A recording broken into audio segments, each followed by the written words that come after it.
Hi all welcome to my mini vlog. ನಾನು ಈ ವಿಡಿಯೋನ ಕನ್ನಡದಲ್ಲಿ ಮಾಡ್ತಾ ಇದ್ದೀನಿ.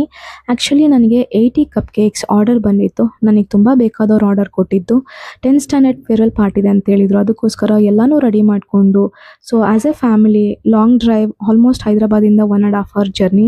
ಸೊ ಆ್ಯಸ್ ಎ ಫ್ಯಾಮಿಲಿ ನಾವು ಸ್ಟಾರ್ಟ್ ಆದ್ವಿ. ಹೋಗ್ತಾ ಅಂದಿವೆಯಲ್ಲಿ ನನ್ನ ಮಗ ಮಲ್ಕೊಂಡ. ಸೊ ಟೋಲ್ ಸಿಕ್ತು, ಟೋಲ್ ಪಾಸ್ ಆಗಬೇಕಾಗಿತ್ತು. ಸೊ ಟೋಲ್ ಪಾಸ್ ಆದಮೇಲೆ ಸ್ವಲ್ಪ ಗ್ರೀನರಿ ಚೆನ್ನಾಗಿ ಕಾಣಿಸ್ತು ಅಂತ ವಿಡಿಯೋ ಕ್ಯಾಪ್ಚರ್ ಮಾಡಿದೆ. ಅಲ್ಲಿಂದ ಫೈನಲಿ ನಮ್ಮ ಲೊಕೇಶನ್ಗೆ ಹೋಗಿ ರೀಚ್ ಆದಮೇಲೆ ಕಪ್ ಕೇಕ್ಸ್ಗೆ ಏನಾಗಿದೆ ಅಂತ ತುಂಬ ಹೆದರ್ಕೊಂಡೆ. ಸೊ ಕಪ್ ಕೇಕ್ಸ್ ಎಲ್ಲ ಓಪನ್ ಮಾಡಿ ನೋಡಿದಾಗ ಚೆನ್ನಾಗೇ ಇತ್ತು.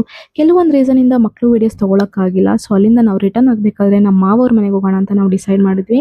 ಸೊ ನಮ್ಮ ಮಾವವ್ರ ಮನೆಗೆ ಹೋಗ್ಬಿಟ್ಟು ನಾವು ಸ್ವಲ್ಪ ಫ್ರೆಶ್ ಅಪ್ ಆಗಿ ಅವ್ರು ಮಾಡಿರೋ ಅಂಥ ವೈಟ್ ರೈಸ್ ಮತ್ತು ಚಿಕನ್ ಕರಿನ ನಾವು ಎಂಜಾಯ್ ಮಾಡಿದ್ವಿ.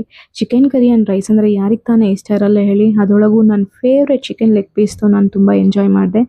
ಅಲ್ಲಿಂದ ನಾವು ಮಾರ್ಕೆಟ್ಗೆ ಹೋಗೋಣ ಅಂತ ಪ್ಲ್ಯಾನ್ ಮಾಡ್ಕೊಂಡು ಮಾರ್ಕೆಟ್ಗೆ ಹೋಗ್ಬಿಟ್ಟು ನಮಗೆ ಬೇಕಾಗಿರೋ ಆರ್ಗಾನಿಕ್ ಮೊಸರು, ಹಾಲು, ಪಾಲಕ್ ಆ್ಯಂಡ್ ಟೊಮೊಟೊ ನಾವು ಪರ್ಚೇಸ್ ಮಾಡಿದ್ವಿ.